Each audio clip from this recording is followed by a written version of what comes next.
MDMAയുമായി യുവാവ് ഈസ്റ്റ് പോലീസിന്റെ പിടിയിലായി.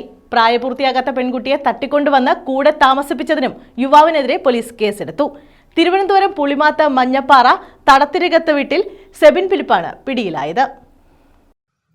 കൊല്ലത്തെ ഒരു സ്വകാര്യ ലോഡ്ജിൽ നിരോധിത മയക്കുമരുന്നുമായി യുവാവ് എത്തിയതായി ലഭിച്ച രഹസ്യ വിവരത്തിന്റെ അടിസ്ഥാനത്തിൽ ഈസ്റ്റ് പോലീസ് സംഘം നടത്തിയ പരിശോധനയിലാണ് പ്രതി സെബിൻ ഫിലിപ്പ് പിടിയിലാകുന്നത്. ഇയാൾ തട്ടിക്കൊണ്ട് വന്ന് കൂടെ താമസിപ്പിച്ചിരുന്ന 17 വയസ്സുകാരിയായ ഒരു പെൺകുട്ടിയെയും ഇയാളോടൊപ്പം ലോഡ്ജിൽ കണ്ടെത്തി. തുടർന്ന് യുവാവിന്റെ കൈവശമുണ്ടായിരുന്ന ഷോൾഡർ ബാഗ് വിശദമായി പരിശോധിച്ചതിൽ ബാഗിൽ നിന്നും 6.391 ഗ്രാം MDMA കണ്ടെത്തുകയും ചെയ്തു. പെൺകുട്ടിയിൽ നിന്നും വിവരങ്ങൾ ശേഖരിച്ച പോലീസ് സംഘം പ്രായപൂർത്തിയാകാത്ത പെൺകുട്ടിയെ രക്ഷകർത്താക്കളുടെ അനുവാദം കൂടാതെ തട്ടിക്കൊണ്ടുവന്ന് കൂടെ താമസിപ്പിച്ചതിനും ഇയാൾക്കെതിരെ കേസ് രജിസ്റ്റർ ചെയ്തു. കൊല്ലം നഗരത്തിലും പരിസര പ്രദേശങ്ങളിലും വിൽപ്പന നടത്തുന്നതിനായി ബാംഗ്ലൂരിൽ നിന്നും എത്തിച്ച ലഹരി മരുന്നാണ് പിടിച്ചെടുത്തത്. Kollam city police commissioner Chaitra Teresa ജോണിന് ലഭിച്ച രഹസ്യ വിവരത്തിന്റെ അടിസ്ഥാനത്തിൽ കഴിഞ്ഞ കുറച്ചു ദിവസങ്ങളായി ഇയാൾ ജില്ലാ ഡാൻസ് ഓഫ് സംഘത്തിന്റെ നിരീക്ഷണത്തിലായിരുന്നു. കൊല്ലം ACP ഷെരീഫിന്റെ മേൽനോട്ടത്തിലും കൊല്ലം ഈസ്റ്റ് പോലീസ് ഇൻസ്പെക്ടർ അനിൽകുമാറിന്റെ നേതൃത്വത്തിലും SI-മാരായ സുമേഷ്, ജോയ്, സവിരാജ്, CPO-മാരായ വിനോദ്, ആദർശ്, ദീപക്, ഷെഫീഖ് എന്നിവരും